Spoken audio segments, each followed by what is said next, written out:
സ്വസ്ഥമായ ജീവിതമാണ് വികസനത്തിലെ പ്രധാന ഘടകമെന്നും ഭരണകൂടത്തെ തെരഞ്ഞെടുക്കുമ്പോൾ ആ ചിന്തയാണ് ഉണ്ടാകേണ്ടതെന്നും മുൻ മന്ത്രി സി രവീന്ദ്രനാഥ് പറഞ്ഞു.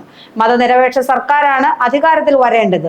LDFന്റെ പ്രചരണ ജാഥയുടെ സമാപന സമ്മേളനം നെല്ലിക്കുഴിയിൽ ഉദ്ഘാടനം ചെയ്ത് പ്രസംഗിക്കുകയായിരുന്നു സി രവീന്ദ്രനാഥ്. കേരളത്തിലെ ഭരണകൂടത്തെ തെരഞ്ഞെടുക്കുമ്പോൾ മനസ്സിലുണ്ടാകേണ്ടത് സ്വസ്ഥമായ ജീവിതത്തിനുള്ള സാഹചര്യമാണ്. റോഡും പാലങ്ങളുമെല്ലാം എത്രയുണ്ടായാലും സ്വസ്ഥമായി ജീവിക്കാനുള്ള സാഹചര്യമില്ലെങ്കിൽ വികസനമുണ്ടായെന്ന് പറയാനാകില്ല. സ്വസ്ഥവും സ്വൈര്യവുമായിട്ടുള്ള ജീവിതമാണ് ഭരണകൂടത്തെ തിരഞ്ഞെടുക്കുമ്പോൾ ഉണ്ടാകേണ്ട ചിന്ത. അതിന് മതനിരപേക്ഷ സർക്കാരാണ് വേണ്ടതെന്ന് മുൻ മന്ത്രി സി രവീന്ദ്രനാഥ് വ്യക്തമാക്കി. കേരളത്തിലെ ജനങ്ങൾ ഒരു ഭരണകൂടത്തെ തെരഞ്ഞെടുക്കുമ്പോൾ അവരുടെ മനസ്സിൽ അനിവാര്യമായി ഉണ്ടാകേണ്ട ചിന്ത ഈ സമൂഹത്തിൽ സ്വസ്ഥ ജീവിതം വേണമെന്നുള്ളതാണ്. സ്വസ്ഥമായ ജീവിതമാണ് വികസനത്തിൽ ഏറ്റവും പ്രധാനപ്പെട്ട ഘടകം. നല്ല റോഡും പാലവും കെട്ടിടവും ഒക്കെ ഉണ്ടെങ്കിലും മനസ്സ് അസ്വസ്ഥമാണ് എങ്കിൽ, ജീവിതം സ്വസ്ഥമത അല്ല എങ്കിൽ അവിടെ വികസനമുണ്ട് എന്ന് പൂർണ്ണമായി പറയാൻ കഴിയില്ല.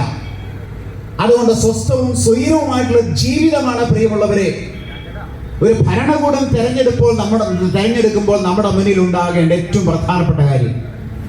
അവിടെയാണ് കൊക്കികളും മെയ്തികളും നൂറ്റാണ്ടുകളായി സ്വസ്ഥമായി ജീവിച്ചിരുന്ന ഒരു പ്രദേശത്ത് ഇന്ന് അസ്വസ്ഥമായി അവർ ജീവിക്കുകയാണ്. കാരണം ഒന്നേ ഉള്ളൂ, മണിപ്പൂരിലെ ഭരണകൂടം മതനിരപേക്ഷ ഭരണകൂടം അല്ല എന്നുള്ളതാണ്.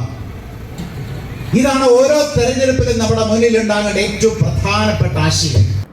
കോതമംഗലം നിയോജക മണ്ഡലത്തിൽ LDFന്റെ പ്രചരണ ജാഥയുടെ സമാപന സമ്മേളനം സി രവീന്ദ്രനാഥ് ഉദ്ഘാടനം ചെയ്തു.